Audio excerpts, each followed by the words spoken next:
আসসালামু আলাইকুম দর্শক। আমি প্রফেশনাল ফিজিওথেরাপি চিকিৎসক ডাক্তার মোহাম্মদ হাসান তারেক। আজকে একটি নতুন বিষয় নিয়ে কথা বলবো, সেটি হচ্ছে ঘাড়ের ব্যথা। অর্থাৎ ঘাড়ের আমরা ৪-৫ ধরনের ব্যথা পাই, যে একটা হচ্ছে সার্ভাইকাল স্পন্ডালিসিস, সার্ভাইকাল স্পন্ডোলাইসিস, স্পন্ডাইলোলিস্থেসিস এবং নার্ভ রুট কম্প্রেশন এবং সিজিএসএস, সার্ভাইকোজেনিক হেডেক।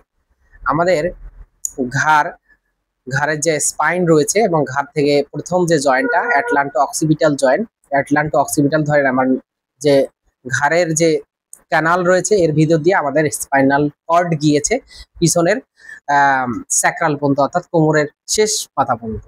তো আমরা যেহেতু আমাদের নার্ভগুলো C1 থেকে C8 পর্যন্ত ঘাড়ের যে নার্ভ রুট কম্প্রেশন নার্ভগুলো গিয়েছে, তার পেরিফেরাল ডিস্ট্রিবিউশন রয়েছে হাতের দিকে, মুখের দিকে এবং মাথার দিকে। যদি আমাদের C7 সার্ভাইকাল ইনজুরি হয়, সেক্ষেত্রে আমাদের দেখা যায় যে আমাদের বেলস পলসি বা ফেসিয়াল পলসি। অনেক সময় C1 C2 ইনজুরি হলে আমার ব্যথা হাতের দিকে আসে, পায়ের দিকে আসে। অনেক পেশেন্ট এসে বলে আমাদের হাত কালাই নিচ্ছে, ঝিমঝিম করতেছে, অবশ হয়ে যাচ্ছে। তো এই রিলেটেড যে আমাদের যে পেশেন্ট গুলো আমরা পাই যে ঘাড় থেকে ব্যথা হাতের দিকে যায় এবং ঘাড় থেকে ব্যথা হচ্ছে আমাদের মাথা ব্যথা করে, ঝিমঝিম হয়, অবশ অবশ হয়, আমরা এই রিলেটেড পেশেন্ট এখন আমরা বেশি দেখছি। কারণ গবেষণায় দেখা গিয়েছে যে আমরা অনেক সময় হচ্ছে মোবাইল ব্যাক সিনড্রোমে জড়িত। আমরা লং টাইম বাসায় মোবাইল টিপতেছি, মোবাইলে স্ক্রল করতেছি, ঘন্টার পর ঘন্টা আমার চলে যাচ্ছে, আমরা ক্যালকুলেট করতে পারতেছি না।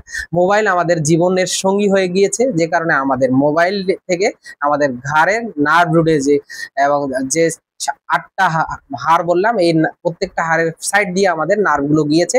এই নার্ভ যাওয়ার কারণে আমাদের নার্ভ রুট কম্প্রেশনের কারণে আমাদের দেখা যাচ্ছে মাথা ভার হয়ে যাচ্ছে, মাথা শক্ত হয়ে যাচ্ছে, অনেকে মাথা পেইন করতেছে। আমরা চোখের ডক্টরের কাছে যাচ্ছি, আমরা অর্থোপেডিক যাচ্ছি, আমরা নিউরোলজি যাচ্ছি, বিভিন্ন doctor, they are different doctor to CNC here, but আমরা বুঝতেছি না আমাদের ঘাড়ের প্রবলেম রয়েছে। সম্মানিত দর্শক, আমি ভিডিওর শেষে আমি দেখাবো কয়েকটি ব্যায়াম, যেগুলো করলে আপনি হচ্ছে দ্রুত এই ঘাড় ব্যথা থেকে হাতের ঝিমঝিম আসা বন্ধ হয়ে যাবে এবং ঘাড় ব্যথা থেকে মাথা ব্যথা আপনার অনেকটা অংশে ভালো হয়ে যাবে আশা রাখি। ভিডিও শেষ পর্যন্ত দেখবেন এবং আমার এই ভিডিওটি শেয়ার করুন এবং ভিডিওটি সবার কাছে জানিয়ে দিন। আমাদের কেন হয় এই ঘাড় ব্যথাগুলো? নার্ভ রুট কম্প্রেশন এবং পুয়োর পোচ্চার। আমরা যখন এই পোচ্চার বলতে আমাদের দেহ ভঙ্গি, আমরা এভাবে আছি, আমরা বিভিন্ন ডিফারেন্ট পজিশনে আমাদের পজিশন, মানে বালিশ ইউজ করতেছি, শক্ত বালিশ, এবং বালিশের কোনো আমাদের মেজারমেন্ট নাই, অ্যালাইনমেন্ট চেঞ্জ হওয়ার কারণে আমার নার্ভ রুট কম্প্রেশন হয়। পুয়োর পোচ্চার, দেহভঙ্গি এবং হচ্ছে গিয়ে নার্ভ রুট কম্প্রেশনের কারণে বিভিন্ন ধরনের আমাদের ঘাড়ে ব্যথা হতে পারে, এর আগে যেটা আমি বললাম। এখন এই ঘাড় ব্যথা রিমুভের জন্য ফিজিওথেরাপি একটি গবেষণালব্ধ এবং কার্যকরী চিকিৎসা। তাই প্রত্যেকে একজন প্রফেশনাল এবং গ্র্যাজুয়েট ফিজিওথেরাপি সেন্টারগুলোতে যাবেন এবং ফিজিওথেরাপি চিকিৎসা নেবেন। ফিজিওথেরাপিতে ম্যানুয়াল এবং এভিডেন্স বেস এবং রিসার্চ বেস ফিজিওথেরাপির মাধ্যমে আপনি সুস্থ থাকবেন। এখন আপনাদের আমি দেখাবো যে আমি একটা ডেমো নিয়েছি, এই ডেমোর মাধ্যমে দেখাবো আপনি কিভাবে ঘাড়ের ব্যথা থেকে মুক্ত হয়ে এবং মাথা ব্যথা এবং ঘাড় ব্যথা এবং হাতের দিকে যে ব্যথা আসে, কমন কয়েকটা এক্সারসাইজ দেখেন। আসুন তাহলে ধরুন এদিকে ধরুন, নিয়ে আসেন, আরো নিয়ে আসেন।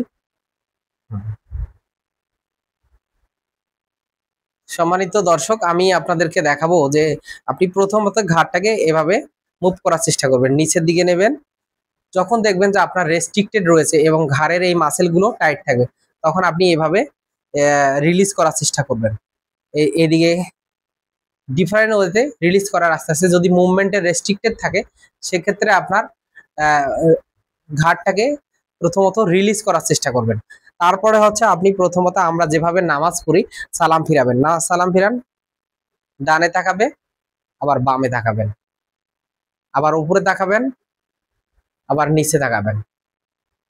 এবং কিছু হচ্ছে গিয়ে আইসোমেটিক এক্সারসাইজ। আইসো মানে হচ্ছে গিয়ে মুভমেন্ট নাই, এখানে বলবেন আপনি সামনের দিকে চাপ দেন, জোরে চাপ দেন, পেশেন্ট সামনের দিকে চাপ দিবে, 1 থেকে 10 পর্যন্ত গুনবেন, আবার পিছনের দিকে চাপ দেন, এরকম করে 10 পর্যন্ত গুনবেন। আবার সাইডে এদিকে চাপ দিবে, 1 থেকে 1 2 3 4 5 6 7 8 9 10, আবার আবার এদিকে 1 থেকে 10 পর্যন্ত গুনবেন। সম্মানিত দর্শক, এই যে নার্ভ রুট কম্প্রেশন গুলো যখন হচ্ছে এবং আমরা মাসেল রিলিজ করার জন্য এবং মাসেল স্টিমুলেশনের জন্য কিছু ফিজিওথেরাপি ইন্টারভেনশন রয়েছে যেগুলো আমাদের ভিডিওতে দেখা সম্ভব নয়।